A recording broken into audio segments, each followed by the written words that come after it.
Good evening and welcome to the Business Day. I'm Javon Keys.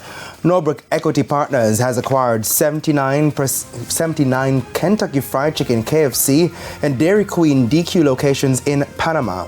In a release on Tuesday, the company says it forged a strategic group with minority investors including Cygnus Deneb Investments and First Rock Private Equity. They formed a new firm, Platinum Brands SA, which is based in Panama. Norbrook Restaurant Group will hold a 60% stake in the consortium, with First Rock, Cygnus, and the Hernandez family holding the remainder. The restaurants were acquired from Franquicias Panameñas SA, owned by the Enriquez family. Executive Chairman and founder at Norbrook, Kerry Robinson, says the deal presents an opportunity to lead growth in these franchises in Panama. Mr. Robinson will also be the executive chairman of Platinum Brands. The acquisition of FranPan was also supported with bank financing from JMB Jamaica, along with BAC International Corporation.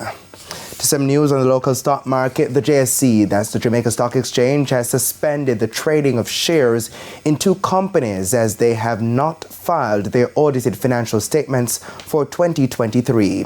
The JSE says effective at the end of trading today, Tuesday, June 4, trading in the shares of Equity Line Mortgage Investments Corporation Limited's preference shares, a main market company, and Edufoca Limited's ordinary shares, which is a junior market company, those were suspended. The decision was made in keeping with the JSE's rule, which require main market companies to submit their audited financial statements after the relevant board meeting has been held for approval and within 90 days of the company's financial year end. Failure to do so will attract a fine of 5,000 Jamaican dollars per day, including weekends and public holidays, until the statement is submitted. The Jamaica Stock Exchange says Edufoca Limited, which is a company listed on the junior market, is in breach of the rule which requires it to submit its financial statements relating to the fourth quarter in unaudited form within 45 days of the end of the quarter or in audited form within 90 days. Let's head to the markets now. Foreign exchange trading ended today with banks and Cambio selling the American dollar for an average $156.27. The Canadian is going for $114.63. $198.77 is the average value of the pound, while the euro is trading for $172.64.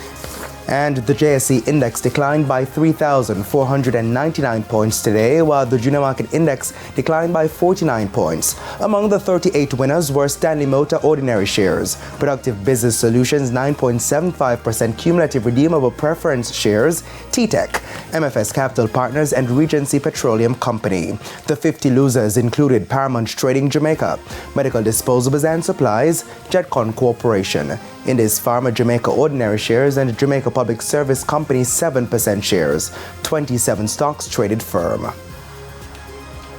And that's the Business Day. I'm Javon Keys. Good evening.